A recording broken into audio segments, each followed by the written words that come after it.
அன்புள்ள மிதுன ராசி அன்பர்களே, வணக்கம். மிதுன ராசினருக்கு நாம் சனி வக்ர நிவர்த்தி பலனையும், இந்த மாத கடைசியில் வக்ர நிவர்த்தி அடைகிற அந்த பலனையும், குரு கடகராசியில் வக்கரம் அடைந்திருக்கிறார், அதை பற்றியும் நாம் கலந்து பார்க்க போகிறோம். 500 வருடங்களுக்கு பிறகு நடக்கும் அரிய நிகழ்வுகள் இது. சனி மிதுன ராசியின் 10ஆம் வீட்டில் சனி நிவர்த்தி அடைவதால் தொழில் மற்றும் உத்தியோகத்தில் ஏற்பட்ட தடைகள் தாமதங்கள் விலகும். வாழ்க்கையில் முன்னேற்றம் கிடைக்கும். வேலை செய்து வருபவர்களுக்கு பதவி உயர்வு, இடமாற்றம் கிடைக்கும். புதிய வேலை வாய்ப்பு கிடைக்கும். இதுவரை வேலை இல்லையே என்று வருந்தியவர்களுக்கு நல்ல வேலை கிடைக்கும். வேலையை விட்டு நீக்கியவர்களுக்கு வேலை கிடைக்கும். சனி 3ஆம் பார்வையாக தங்களுடைய 12ஆம் இடத்தை, விரய ராசியை பார்ப்பதால், 12ஆம் இடத்தை பார்ப்பதால் வெளிநாடு செல்ல ஆசைப்படுபவர்கள் தாராளமாக செல்லலாம்.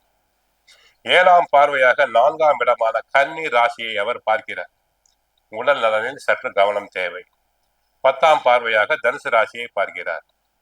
ஆக சனியினால் ஏற்பட்ட பலன்களை பார்ப்போம். அடுத்து குரு வக்கரம். குரு பகவான் கடக ராசியில் வக்கரம் அடைந்திருக்கிறார். தங்களுக்கு தன குடும்ப வாக்குஸ்தானமாகிய 2ஆம் இடமாகிய கடக ராசியில் சஞ்சாரம் செய்கிறார். இதன் காரணமாக குடும்பத்தில் சுப நிகழ்ச்சிகள் நடைபெறும். நிதி விஷயங்களில் ஆழமான பரிசீலனை செய்வதற்கான காலமாகும். பழைய முதலீடுகள் குறித்து சிந்தித்து எதிர்காலத்திற்கான திடமான நிதி திட்டத்தை வகிப்பீர்கள். உடல் ஆரோக்கியத்தில் சிறு சிறு பாதிப்புகள் வந்து போகும்.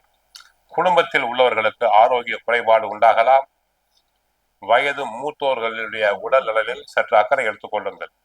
குடும்பம் பொருளாதார நிலையை பொறுத்தவரை சிறு சிறு பிரச்சனைகள். தேவையில்லாத செலவுகளை குறைத்துக் கொள்வது நல்லது. எது அவசியமோ அதற்கு மட்டும் செலவு செய்யுங்கள். அனைத்துக்கும் பணத்தை விரயம் செய்ய வேண்டாம். கொடுக்கல் வாங்கலில் கவனம் தேவை. பிறருக்கு கடன் கொடுத்தல் கூடாது, வாங்குதல் கூடாது, ஜாமீன் தருதல் கூடாது. தொழில் வியாபாரத்தில் போட்டி பொறாமைகள் அதிகரிக்கும். ஏற்றுமதி இறக்குமதி தொழிலில் உள்ளவர்களுக்கு கவனம் தேவை. வங்கி கடனை அடைக்க சற்று சிரமப்படுவீர். உத்தியோகத்தை பொறுத்தவரை பிறர் செய்யும் தவறுகளுக்கு தாங்கள் பொறுப்பேற்க வேண்டி வரும். வீண் பலிகள் வரலாம். உயர் அதிகாரியுடைய கெடுபிடிகள் அதிகரிக்கும். அரசியலை பொறுத்தவரை பேச்சில் நிதானம் தேவை. தங்களை பற்றி கட்சிக்குள் சிலர் வீண் வதந்தி கிளப்புவர். தங்களுக்கு நியாயமாக கிடைக்க வேண்டிய பதவி உயர்வுகள் தடங்கலாகலாம். அரசியலில் நிதானம் தேவை. பேச்சில் நிதானம் தேவை. சிறிய தடங்களுக்கு பிறகு கட்சி பதவி கிடைக்கும். விவசாயத்தை பொறுத்தவரை சுமார் தான். விளைச்சல் சுமார், மகசூல் சுமார். ஆகவே கையை கரிக்காமல் இருக்கும். கால்நடைகள் அபிவிருத்தி அடையும். கலைஞர்களை பொறுத்தவரை கவனம் தேவை. கிரக நிலைகள் சாதகமாக இல்லை. முறைப்படி கிடைக்க வேண்டிய வாய்ப்புகள் கை நழுவி போகலாம். பெண்களுக்கு தடங்களுக்கு பின் வரன் அமையும்.